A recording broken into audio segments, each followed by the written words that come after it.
the Law Society in London. I love the fact he's having a Law Society. I just think that's just absolutely perfect. My name is Matt Everett. Welcome to a very, very special announcement.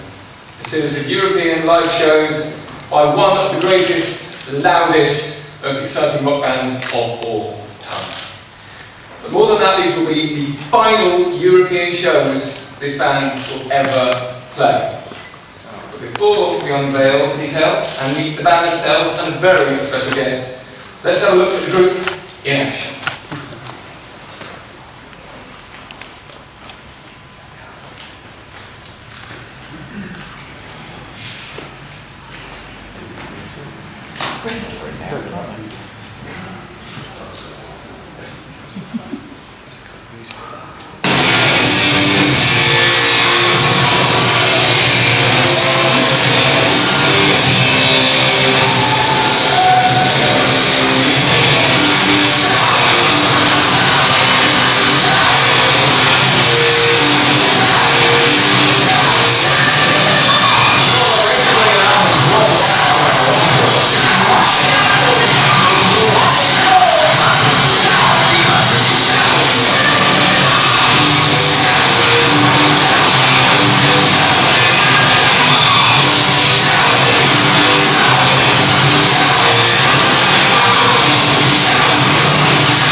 In November, in terms of tickets, Sweden on sale now, Germany, Switzerland, Monaco, Italy on sale this Friday, Finland Monday, June the 15th, and UK on June Friday the 19th. The fan club and VIP pre-sales start 24 hours before on sale. You can find all the details at motley.com. This is a very special announcement, as these European shows are the very last announcements that Mötley Crüe will ever make. This is it. All the shows of the band's final tour have now been announced. We've got lots to talk about, not least with the band and a very special guest indeed. But before that, let me introduce to you Download Festival booker and Live Nation promoter and long-term friend and colleague of the band, Mr. Andy Copping.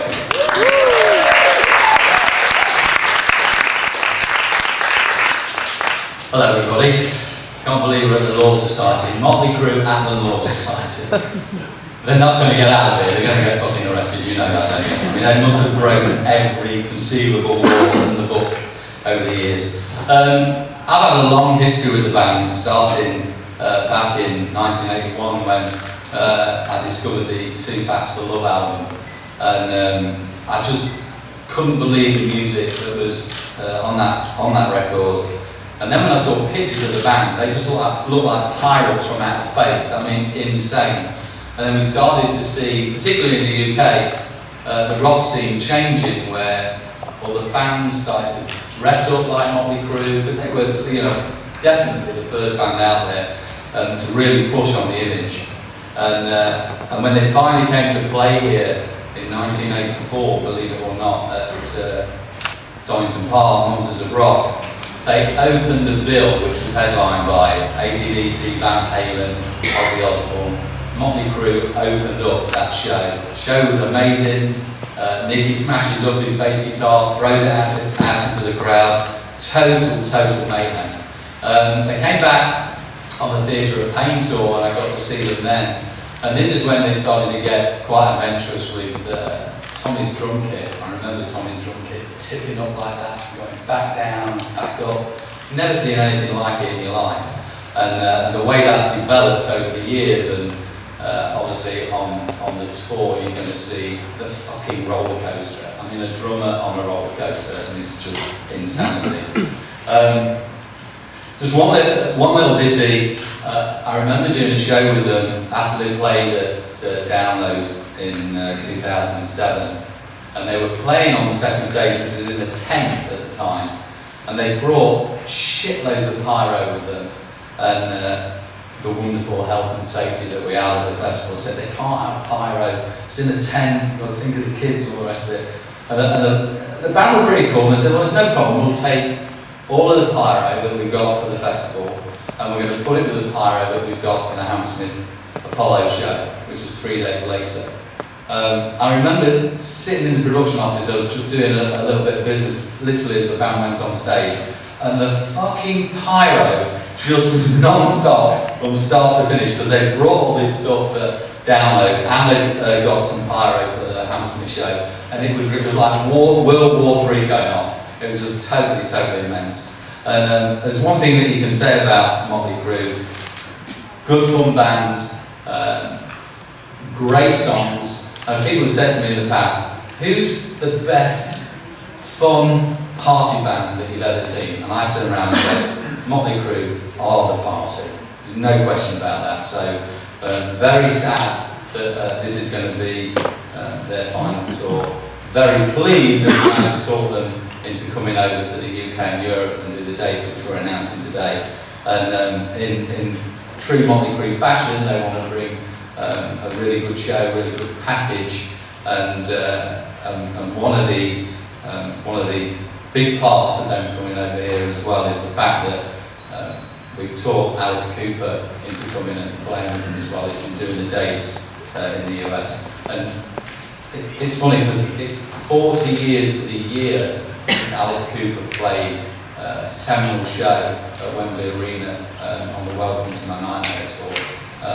Very much talked about, and it's a great pleasure to have Alice on the tour. So I'd like to introduce Alice Cooper. Just watch the video.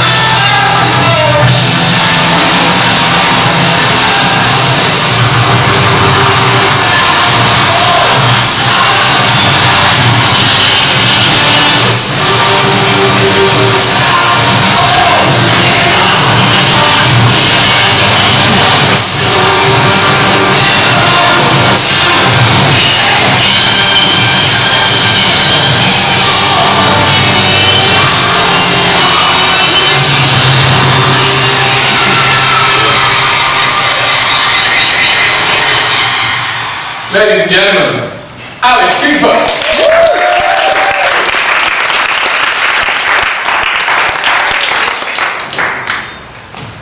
Good morning, sir. Hi. Welcome to the Law Society. I think it will go on through. Thank you, Andy, for that chat. It's 40 years since Welcome to My Nightmare. Yeah. What do you remember from that Wembley show? Oh, coming over here for the first time for us, playing Wembley was like unheard of. We had no idea that we'd ever even get to England. So coming over here and getting band was either the best thing that ever happened to us. Mary Whitehouse was the best thing that ever happened to Alice Cooper. And what was it, Leo Absey?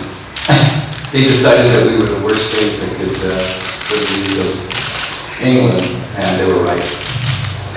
And look, Mary Whitehouse. Where's Mary Whitehouse now? I don't know, but we're still here. Yeah. She's still now playing her 15th Wembley, is this going to be? 15th time now. Yeah.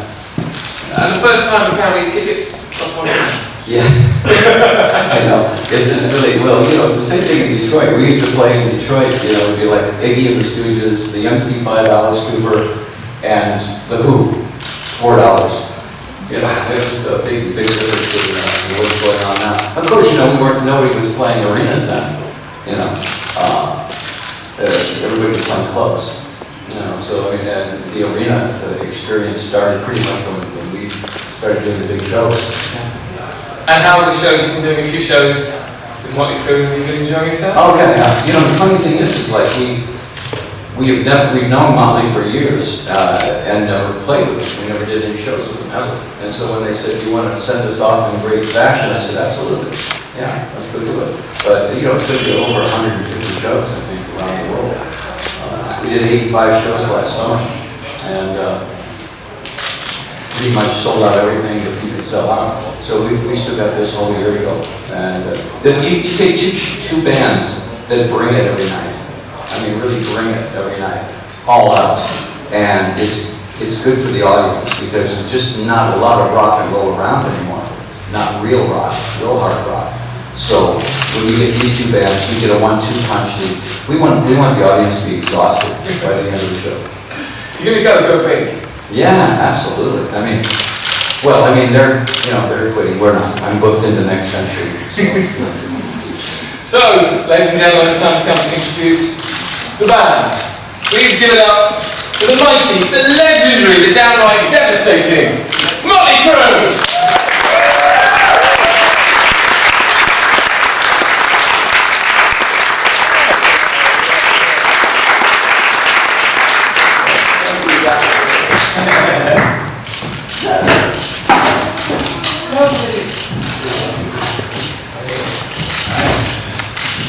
Gentlemen, good to see you. Good to see you.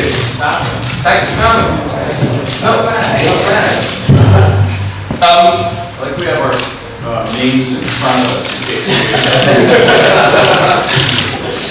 We're going to be opening the floor up to questions in a little bit. To kick things off, I just want to ask a couple of questions. I mean, this is an emotional thing. This is an emotional time for you. I mean, how did it feel being here saying, this is it, it's the last announcement of the last show? Well, it's kind of tough because it's the last time, we do a lot of these places, but we still have so many more concerts to do before the end. So it's kind of bittersweet. It's not really that. Got to really feel it until we actually play in Los Angeles the last few nights. It was pretty emotional. Yeah. Can you remember the first time you came to Europe? What memories have you got of that tour? I think the first time we came to Europe, we played Download Festival, didn't we? Was that the first time? Same thing? I don't know. We did a lot of drugs, I can't remember. Monsters. No, it was Donington. So we don't know. But we were here. Yeah, because Europe's always been really, really fun. Did you feel that love straight away? Was it kind of instant coupling with you guys in Europe? Yeah, for us, a lot of the musicians that we grew up with came out of the UK especially. And coming over and playing over here for the first time, it was an emotional thing for us. A lot of people from Europe go to Los Angeles and they're like, wow, so much came out of here. We felt the other way.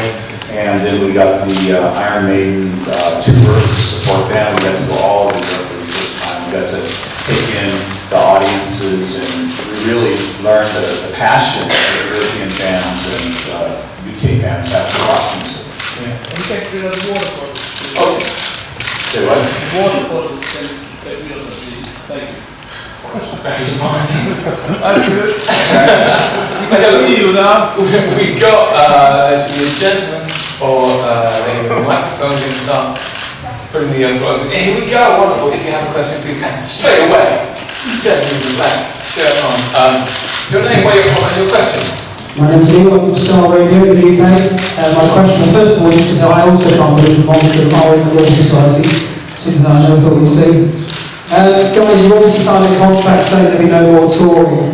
Now that the world tour is underway, have any of you had any private regrets about doing that? Are you getting into the group so much you might want to continue?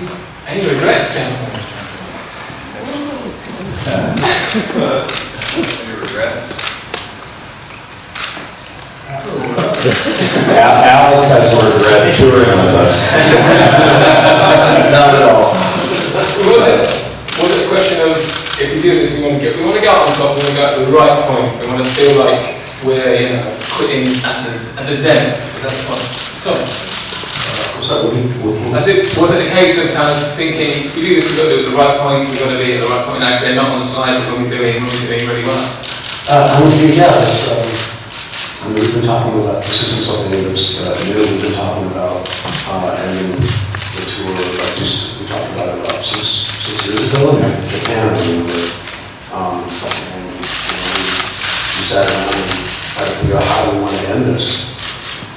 And this is the route we chose, and on a high note. Is that last question? That's not another question from the floor. Please hand out a gentleman just over there. Check chef. Hey guys, Darren Reddick from Planet Rock. How you doing? Okay. After all these years of touring together and kind of drawing this all to a conclusion and everything, what have you learned from touring with each other? What is the big lesson that you come away with and go, yeah, maybe I'll pass that on to someone else? What have you learnt about each other? All right. That's we didn't learn too much about each other. Stuff we didn't want to know about. Think about everything we've shared together. It's something very few people get to do. It's more than family. We've got to experience the highest highs and the lowest lows together. We've been best friends, and we've been at odds with each other, and we've done stuff that I guess we probably never even had an idea that was possible.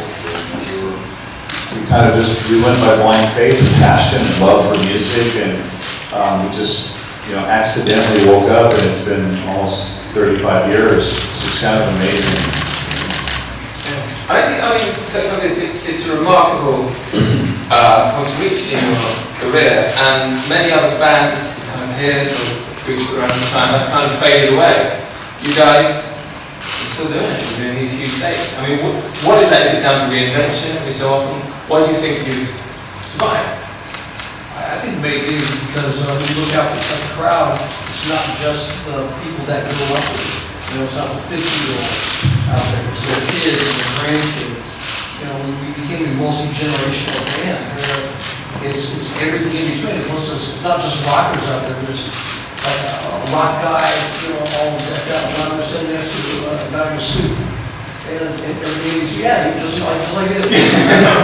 I think that was kind of the secret, just getting those younger fans. Yeah. A lot of hard rock is also anthemic. There's a lot of anthems between, our generation of bands seem to write those songs that will appeal to kids at 16, 30 years from now. They'll still hear those songs and go, oh yeah, that's me. I mean, it's just like an 18-year-old kid right now listening to my generation will go, oh yeah, that's me. Those songs live on forever, and I think that's why that music just keeps going. It's got the energy. You're not going to ever take that energy out of the grooves of the record. It's always there. Question from the floor. Please put your hand up. We have a question. We are lucky to have hands to be there.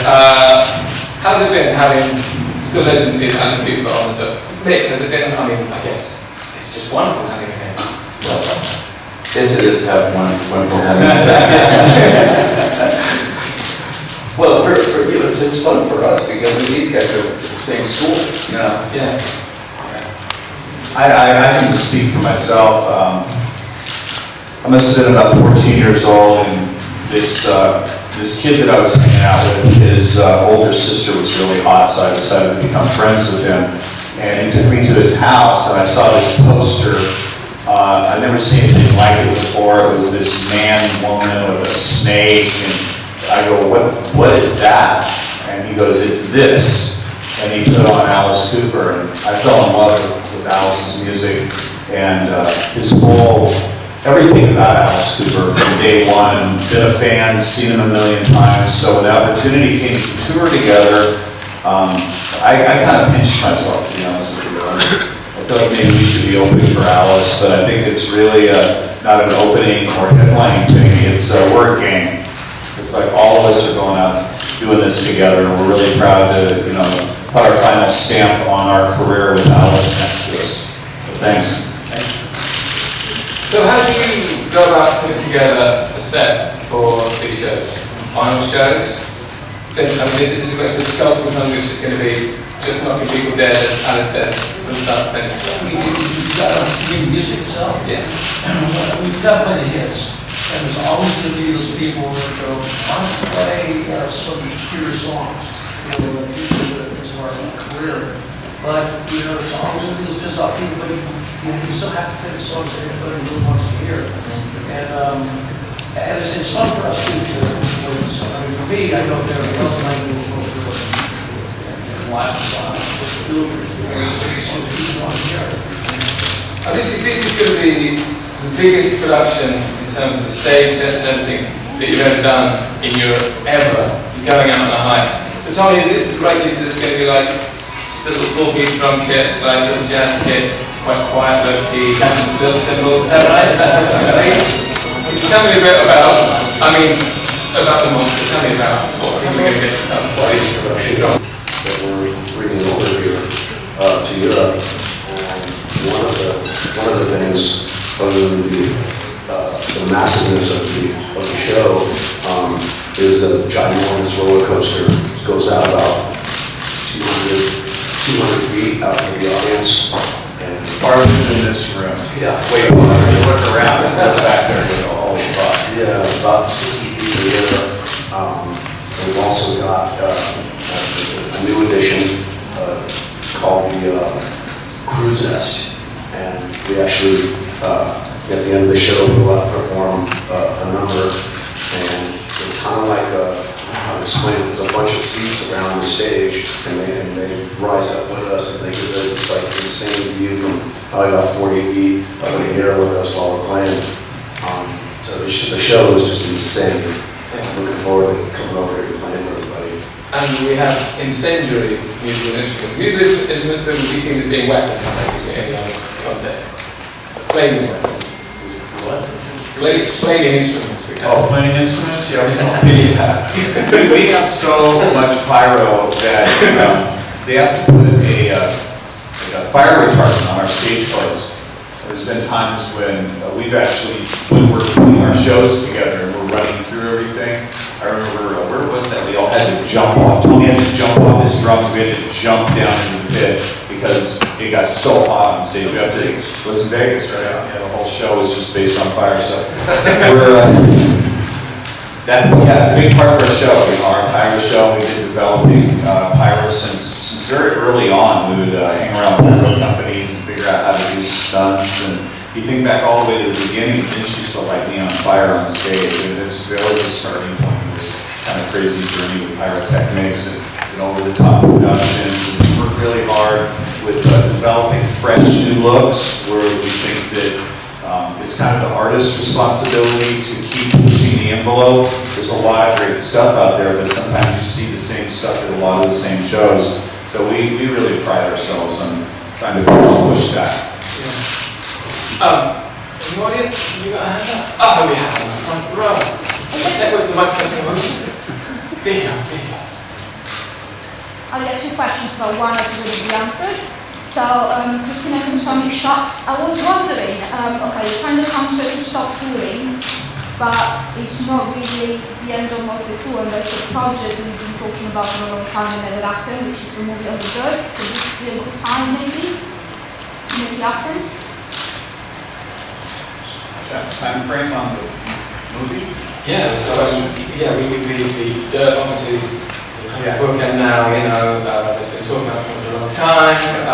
How are we looking? Have any idea how close we are to the screen? Well, it's interesting because in a perfect world, the movie would have come out sometime during this touring cycle, but almost by accident, well actually it is by accident, the movie's gonna come out when the band has played its final show, and in a sense for us, it's extending Motley Crüe even farther. You know, it's gonna be the end, and then the movie comes and it keeps the music alive, so we're very excited about that. And I think we've been talking about sometime next year, right?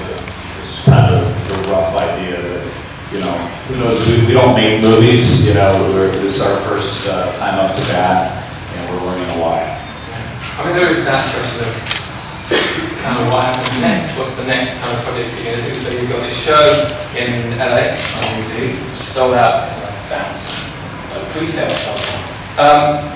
What else is happening the morning after? What are you going to be planning? I mean, there's been talk about you're going to keep making music. What's your diary looking like after music? I think maybe music, going out touring, and always be involved in music. And also I have a football team in Las Vegas, so we get involved in that. Restaurants, there's a lot of cool projects that everyone's going to have time to do what they've always wanted to do, because it takes up so much time. And so you really dig into the new projects and what we're going to do better. Yeah. And there's a Broadway play, is this right, that you've been thinking about? Yeah, based on my book, The Heroin Diaries, so you know, we're working at that, and about ready to do our first table read, and have my other band 6 a.m. And you know, like Vince said, it's hard when you know, we call it the mothership with Motley Crüe. It takes up so much time. It's our number one priority, and it always has been. And you know, I can't speak for everybody else, but I know that it's going to give me personally an opportunity. As much as I'll miss Motley Crüe, it gives me an opportunity. I'm sure the rest of the guys an opportunity to dive into some new stuff creatively. You know, it kind of hit me, I think when I turned 50, I said, okay, there's more years behind me that's in front of me. So you got to strike, and you got to keep going out there and keep pushing those boundaries, I guess. Just have fun and make music. None of us here in this band got here because we were lazy. And nobody in this band got here because we're not creative. So I have a feeling that we're all going to do stuff that's very exciting. Do I think I'll ever do anything as big as Motley Crüe? I don't think it's possible to be in a band and be as big as Motley Crüe. That doesn't mean I'm not going to keep making music though. So it's not about the money, it's about the passion of it. I'm really interested to find out what these shows have been feeling like so far, because I guess every night there's a kind of goodbye, isn't it? You know, to the fans. We're doing this for the fans have big cities. So how's it been? How have the shows been? How's it been feeling when you get to those certain highlights in the set? I guess it must be hugely emotional. That's really just the last song. You know, when we really kind of saying goodbye. You know, when you say, see you next time, you know, exactly at the end of the next time. But it's time to get you look out and you sing, and then the show up sometimes. You know, they're thinking, wow, look at this, what I'm doing right now. Seeing the 16,000 people, and this is the last time they see us. Yeah, that way I was in before that last day in LA, I think all would be pretty embarrassing. Crying woman. Is that the same for you, Tony? I mean, do you share those moments on stage with that kind of the weight of the event every time? See, that's a big deal. Yeah. Are you sharing moments when you're playing on stage? You know, Yeah, it's funny because you know, a couple of places now we officially won't be back. So I had a few of those moments, like recently we were in Japan and Australia. Those two places we won't be coming back to, and it's all pretty much the last song for me because I'm kind of busy throughout the rest of the show. But the last song, I'm sitting down and playing piano, and that's the only time I think I get to look out and see everybody. Like Vince, you know, I sat there and looked at Vince and looked out in the audience and seeing people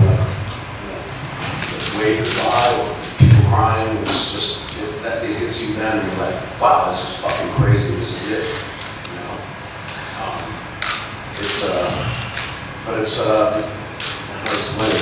it's definitely mixed emotions because I'm happy, and you see people happy, and also you see people that are sad. So.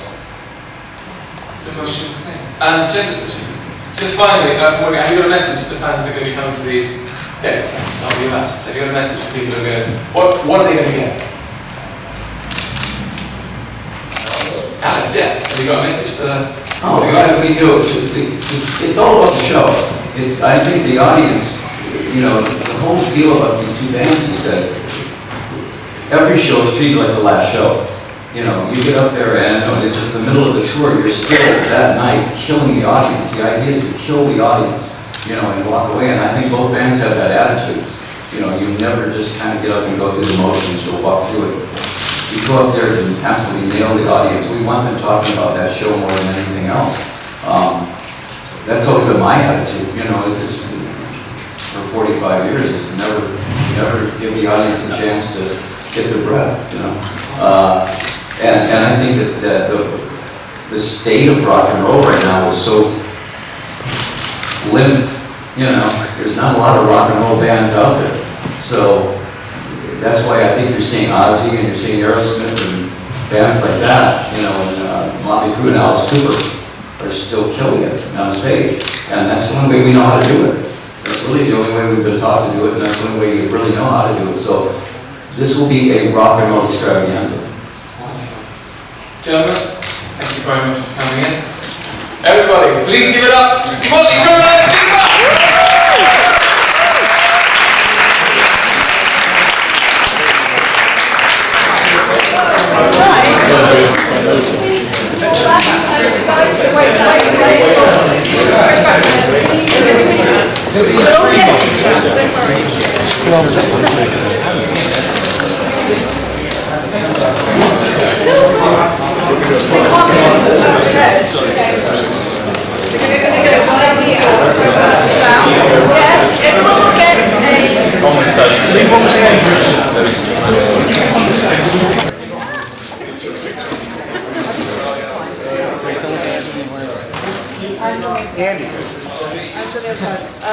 Let me go get him.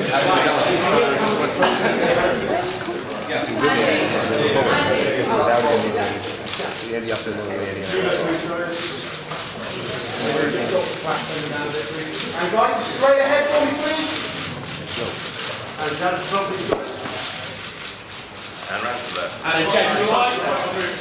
You guys down the bottom from please. Guys, take that to the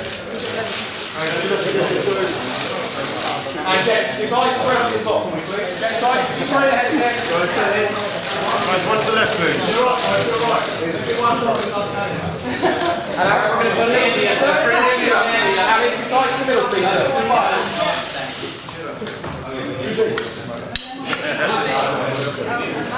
There's the money shot. And to the left, please, Andy. Straight ahead, guys, and down the middle. Everybody down the middle. And then Alex, just straight in the middle, please, sir. Guys, you all down here, please. And then Jets, just put the cheeks in the top. Round to your left, please, guys. So we're putting that up, bring that up.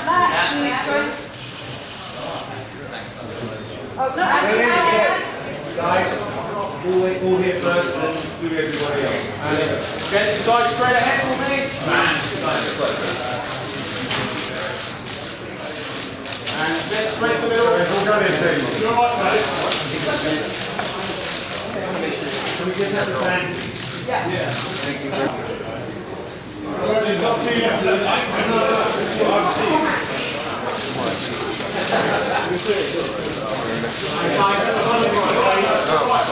Close to the left, please. And inject the left, please.